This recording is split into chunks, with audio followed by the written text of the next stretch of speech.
కుంభరాశి. ఈ కుంభరాశి వారికి జూలై నెల 2024 సంవత్సరానికి ఆయన ప్రొఫెసర్ డాక్టర్ ముల్లపూడి సత్యనారాయణమూర్తి నేను మాస రాశి ఫలితాలు చెప్తున్నాను. మళ్ళీ మనకి ఈ యొక్క జూలై 29వ తారీఖున శని వక్రించడం జరుగుతోంది.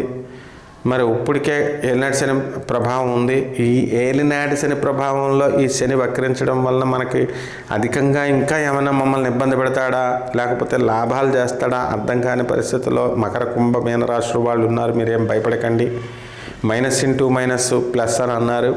అందువల్ల ఆల్రెడీ మీకు ఏలినాటి శని కాబట్టి మైనస్, అది ఇంటూ ఆ ఏలినాటి శనిలో గురుడు శని వక్రించాడు, అది కూడా -++ అవుతుంది. కాబట్టి శని ఏ రకంగా అయినా సరే మీకు మేలు చేస్తాడే తప్ప నష్టం చేసేటటువంటి సమస్య లేదు. వృత్తి వ్యాపార ఉద్యోగ విషయాల్లో డబ్బులు బాగా సంపాదిస్తారు. పని ఒత్తిడి చాలా ఎక్కువగా ఉంటుంది. చేతి పని వాళ్ళకి పని దొరకడం కష్టం. గవర్నమెంట్ ఉద్యోగస్తులకు పని ఉంటుంది. అలాగే ఏలినాటి శని దోషం వలన ఈ ఉద్యోగం విషయం సంగతి ఎలా ఉన్నప్పటికీ కూడా మనస్సు అంతా కూడా ఉల్లాసంగా ఉత్సాహంగా ఇంతకుముందు ఉన్నట్టుగా మీరు ఉండలేరు. కాబట్టి ఈ యొక్క కుంభరాశి వారికి పనులు అనేటటువంటివి బ్రహ్మాండంగా దొరుకుతాయి.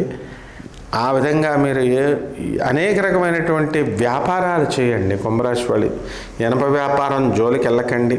ఎలక్ట్రానిక్ సంబంధమైనటువంటి వ్యాపారాలు, ఎలక్ట్రిక్ పరికరాలు, సెల్ ఫోన్ రిపేరింగ్లు, ఫోన్ల రిపేరింగ్లు, టీవీల రిపేరింగ్లు ఇలాంటివి పెట్టుకోండి, కుబేర్లు అయిపోతారు.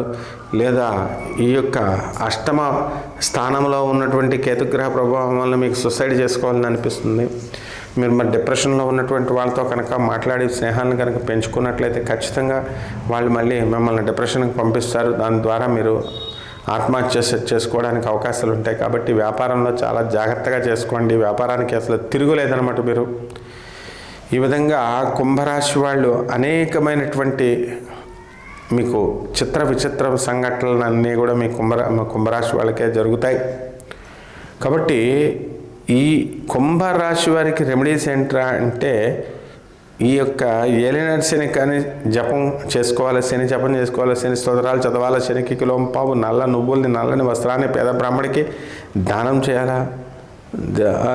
రైటింగ్ ఈ యొక్క రాతపూర్వకంగా మీరు రాసుకోవాలి బాగా. ఓం శ్రీరామ అనేటటువంటి మహామంత్రాన్ని చక్కగా రాయండి.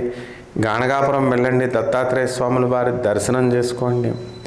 అలాగే గురుచరిత్ర పారాయణ చేయండి. దత్తకోటి అని ఉంటుంది, సాయికోటి లాగా. ఆ దత్తకోటి రాసి మీరు అక్కడ సమర్పించవచ్చు. అక్కడ దగ్గరలో ఉన్నటువంటి ఏ దత్తాత్రేయ స్వామి వారి యొక్క గుళ్ళు అయినా ఈ విధంగా కనుక చేస్తే రెమెడీస్ అన్నీ కూడా పోతాయి. ఔదుంబర వృక్షానికి నీళ్లు పోయండి, సాధన చేసుకోండి. శుభమస్తు.